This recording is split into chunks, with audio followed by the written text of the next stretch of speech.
Boas pessoal, eu sou o Vajó e sejam muito bem-vindos a mais um vídeo aqui no canal. Bom, há que tempos que eu não venho aqui. Opa, a sério, eu tenho que mudar isso, mas não vai ser hoje. Hoje é dia de react e então hoje vamos estar aqui para vermos um videozinho curtinho, e que isto aqui é só para reagirmos a um vídeo que eu vi no YouTube que por acaso destacou a minha atenção. E então hoje vamos reagir a sotaques, tanto de Portugal como do Brasil. Qual é que é o melhor? Qual é que será? Portugal e Brasil, o sotaque? Para mim é o português. É o português do Puerto. Que o sotaque português do Puerto é tão bom. Ui, é uma coisa espetacular. Que tu não queres saber. Mas é um sotaque espetacular. Mas pronto, gente. Vamos reagir aqui a um videozinho e vamos ver do que é que vai ser daqui. Tá bom? Eu sou o Vajó, sejam muito bem-vindos, deixem já o vosso like e partilhem o vídeo por todos os vossos amigos e família, tá bom? Então, vamos ver então o que é que este videozinho traz. Ora, então aqui estamos. E agora, então, vamos ver o que é que este vídeo nos traz. Ora lá. Por que o português de Portugal é tão diferente do falado no Brasil? E eu não estou me referindo aqui às palavras. De fato, eles usam algumas palavras diferentes das nossas, como comboio para trem ou telemóvel para celular. Eu estou falando da sonoridade mesmo, ou melhor dizendo, do sotaque. Por exemplo, ouve só essa frase. O secretário desprestigiado falou com extraordinária responsabilidade. Agora, olha como um brasileiro diz a mesma coisa usando as mesmas palavras. O secretário desprestigiado falou com extraordinária responsabilidade. Nós, brasileiros, achamos a fala dos portugueses meio acelerada, às vezes até difícil de entender. Bem difícil de entender, sim. É assim, eu trabalho com alguns brasileiros, mas é assim, já estão cá em Portugal já há algum tempo, e então já se habituaram e já nos entendem. Mas se hoje viajasse para o Brasil, também ia lá e eles não iriam entender nada. Iam entender zero. Teria que falar de uma forma muito pausada para eles perceberem e usar trajeitos brasileiros que é para eles entenderem, porque senão esquece. Eles costumam dizer que a gente fala cantando, mas nem sempre foi assim. Quando os portugueses chegaram no Brasil em 1500, o sotaque deles era diferente, e com o tempo passou por muitas mudanças. E a língua portuguesa precisou de séculos para se consolidar no Brasil e se tornar o português brasileiro, sendo influenciado por línguas africanas e indígenas no processo. Meu nome é João da Mata e esse é mais um episódio da nossa série sobre os sotaques do Brasil. Nesse vídeo a gente vai falar da diferença do português brasileiro para o português europeu. Para fazer esse episódio eu conversei com vários especialistas e eles me explicaram quais são as diferenças entre o português brasileiro e o europeu e, principalmente, qual é a explicação para essas diferenças. Eu vou começar justamente com um ponto que vários desses especialistas me disseram que é a chave para entender a diferença desses dois sotaques. Eu estou falando das vogais. No caso dos brasileiros, a gente adora vogais, como me disse a professora Silvana Araújo. Porque a gente tem, vamos dizer assim, uma obsessão por vogal. A gente quer manter o padrão consoante, vogal, que, por sinal, é o padrão silábico das línguas africanas, que vieram para cá, do grupo Banto, em grande número, né? Isso não parece ser obra do acaso, é uma coincidência? Não. Guarda essa informação sobre as línguas africanas que a gente já volta nela. O importante aqui é entender que os brasileiros tendem a pronunciar as vogais de forma bem clara, o que facilita a compreensão das palavras. Além disso, a nossa tendência é manter esse padrão consoante-vogal. Para ficar mais claro, a gente vai usar aqui transcrições fonéticas, que são uma forma de representar na forma escrita os sons que a gente emite na fala. Por exemplo, olha só essa frase. O psicólogo deu uma resposta óbvia pelo telefone. Agora, olha a transcrição fonética da palavra psicólogo. Essa palavra tem uma consoante. Psicólogo. Mas aquilo e caraças, ok, estou a perceber. Ok, pelo que eu estou a perceber aqui, corrijam-me nos comentários, mas eu não conheço bem esta linguagem, esta escrita, mas caraças, meu Deus do céu. Consoante muda, P. Mas na hora de pronunciar, eu adiciono um I que teoricamente não era para estar ali. A mesma coisa acontece com a palavra óbvia, que também tem uma consoante muda. A linguística chama isso de epêntese, e é um fenômeno interessante porque mostra que a gente pronuncia todas as vogais, até as que não existem. Mas e no caso dos portugueses? A Marisa Cruz, da Universidade de Lisboa, me disse que o que acontece lá é justamente o contrário. No português europeu, costumamos dizer que nós comemos vogais. No fundo, o que é que acontece? Nós reduzimos as vogais e podemos até apagá-las. Para ficar mais claro, houve a mesma frase que eu falei antes, só que dita por um português. O psicólogo deu uma resposta óbvia pelo telefone. Dá pra ver de cara que os portugueses não adicionam o i em psicólogo e óbvio como eu faço. Mas a coisa fica mais clara quando a gente olha uma palavra como telefone, que tem justamente esse padrão consoante-vogal que os brasileiros gostam tanto. No meu caso, a pronúncia é telefone, com as vogais bem audíveis, mas alguns portugueses reduzem o som dessas vogais, ao ponto que elas quase somem. Telefone. O resultado é que a pronúncia dos portugueses parece ter mais consoantes do que vogais. Pra gente, brasileiro, isso soa muito estranho. Parece que nem é um falar de português, porque são muitas consoantes, isso não é próprio, né, da nossa constituição de sílaba. Então tá, os brasileiros são obcecados por vogais e os portugueses comem elas. Mas será que sempre foi assim? Eu fui atrás das raízes históricas dessa diferença e descobri uma coisa surpreendente. Quando Pedro Álvares Cabral chegou no Brasil em 1500, o sotaque dele era diferente do sotaque de um português atual. As vogais que ele usava eram mais abertas, assim como nós brasileiros fazemos hoje em dia. Segundo o linguista Paul Tessier, é só na segunda metade do século XVIII que dá para dizer que a maior parte dos portugueses comiam as vogais. Essa é uma das grandes hipóteses linguísticas da nossa área, né? Que, na verdade, o que mudou em relação a esses termos rítmicos e prosódicos foi o português europeu e não o português brasileiro. Só que por que essa redução aconteceu lá e não no Brasil? O motivo para isso pode ser o contato linguístico. Ou seja, no decorrer dos anos, o português de Portugal sofreu mudanças, como é comum com toda a língua. E o português brasileiro também sofreu mudanças, só que em um outro contexto linguístico e histórico. Mas que contexto foi esse? Primeiro é importante deixar claro que, apesar de o português ter chegado aqui em 1500, demorou para ele se tornar a língua dominante mais falada no país. Na verdade, até o século XVIII, o Brasil era um verdadeiro mosaico linguístico. Esse mapa mostra as línguas faladas no Brasil na primeira metade do século XVIII. Em tons de verde...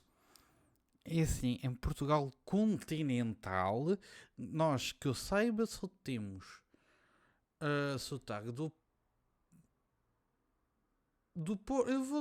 eu vou generalizar um pouco, mas eu acho que só de sotaques só há o do Minho é bem parecido ao do Porto, não é bem parecido, eu sei, é uma coisa diferente, mas tem ali umas cenas parecidas, entendem?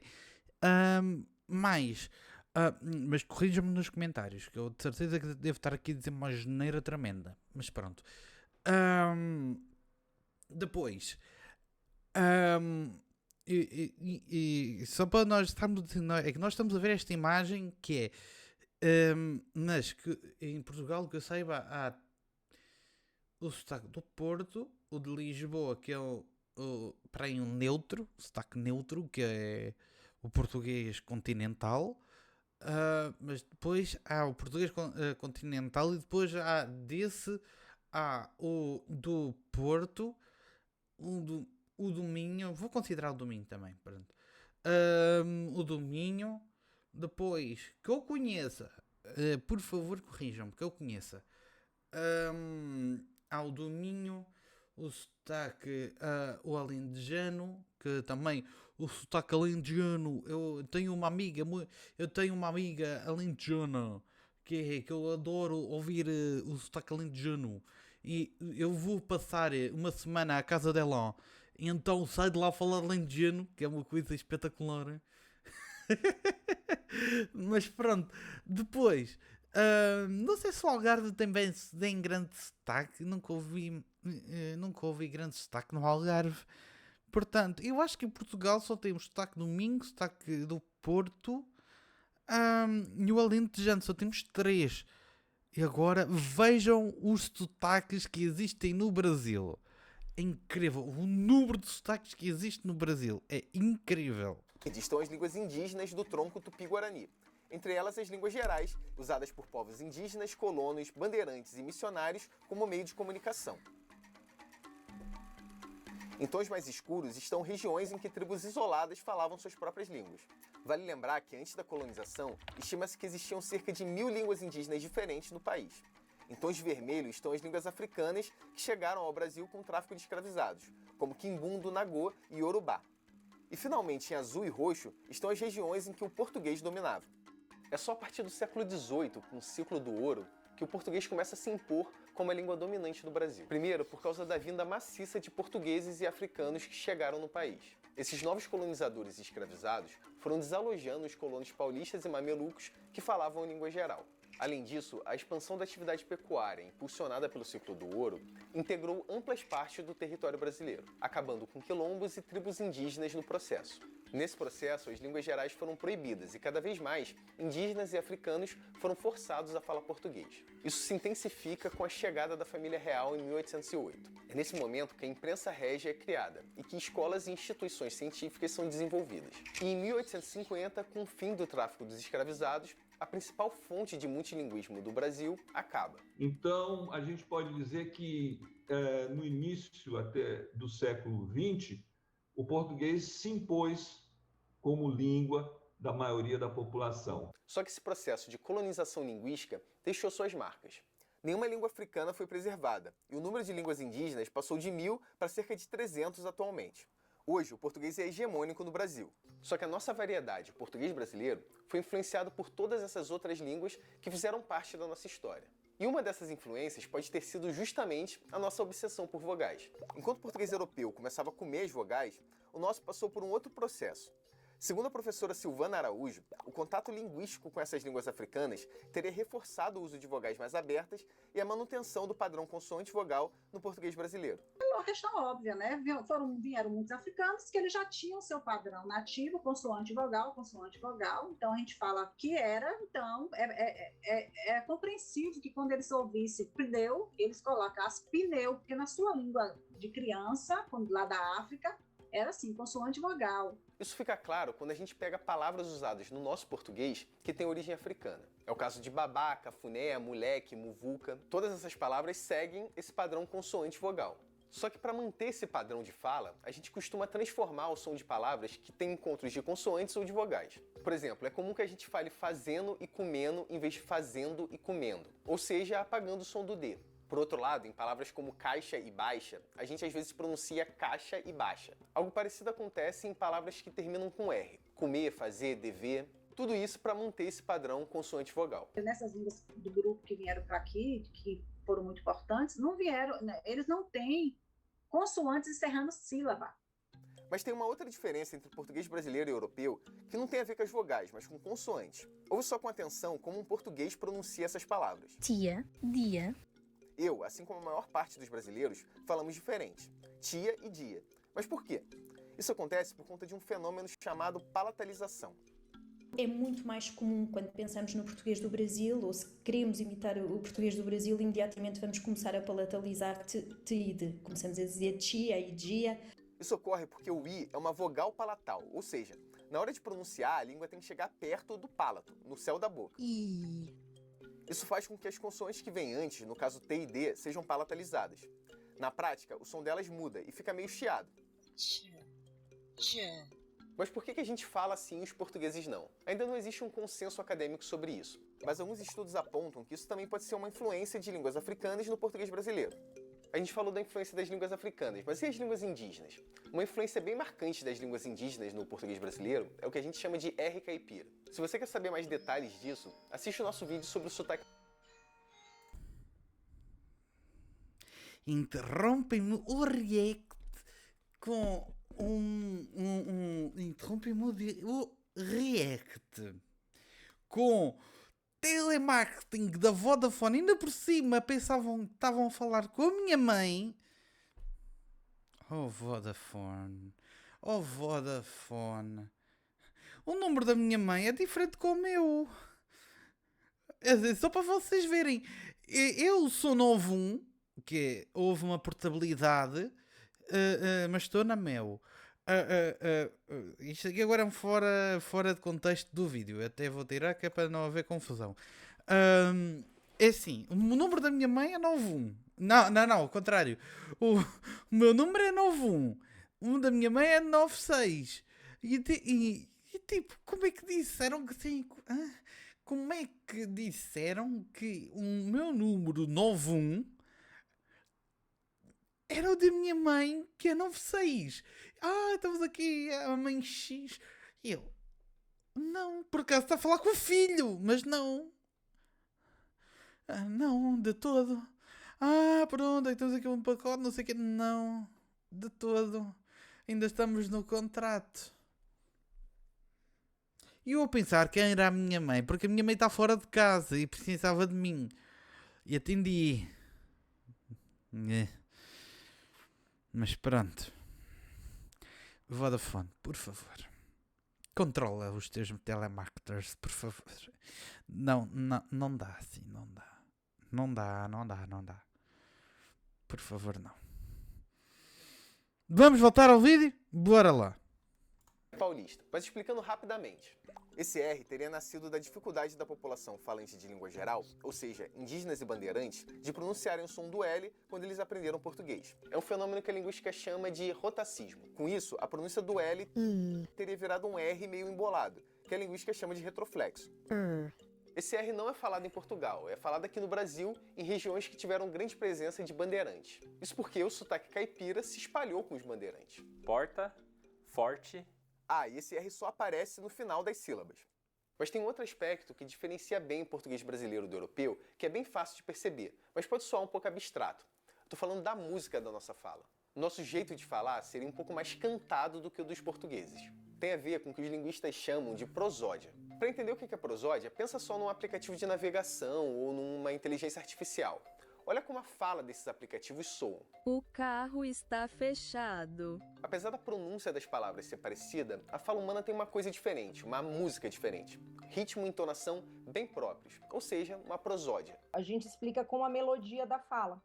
Então, a fala, ela não é só composta de consoantes e vogais, a fala natural, né, dos seres humanos. Então, a gente não tem só uma sequência, né, de um P, de um A, para quando a gente vai formar um enunciado, mas a gente tem uma melodia. Mas nem todos têm a mesma música na fala. No caso, os brasileiros e os portugueses têm uma prosódia bem diferente. O Laboratório de Fonética da Universidade de Lisboa fez uma pesquisa bem interessante a respeito disso. Olha só essa comparação entre uma frase dita por uma brasileira e uma portuguesa.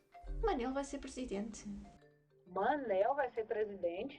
Esse gráfico feito por eles mostra as variações de altura em cada fala.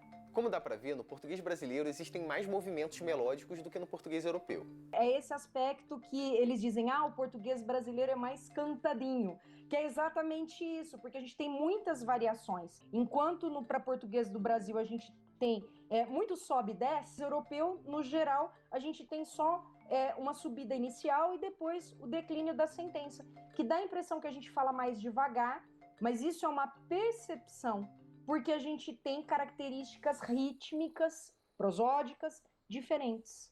Bom, com isso a gente está chegando no final de mais um vídeo sobre os sotaques do Brasil. Vale lembrar, como sempre, que nenhuma dessas variações... Bom, ok. Aprendemos muita coisa hoje. Além de que a Vodafone também gosta de se meter no meio dos vídeos. Mas não, agora fora de brincadeiras.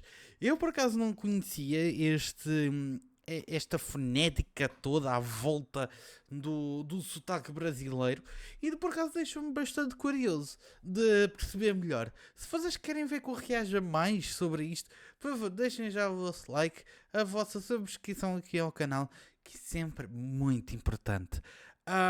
Eu estou a tentar ver também, agora fora do tema do vídeo, se volto com a Twitch também, mas para isso envolve algum investimentocito, que pronto, que está tenso, né? Que pronto, mas pronto, malta, espero mesmo que vocês tenham gostado do vídeo. Se gostaram, já sabem, malta, like, partilhem, comentem, essa coisada toda. Vejo-vos para a próxima, tá bom? Like, peço-vos, é muito importante deixarem o vosso like, tá bom? Beijinhos e abraços, tchau, tchau.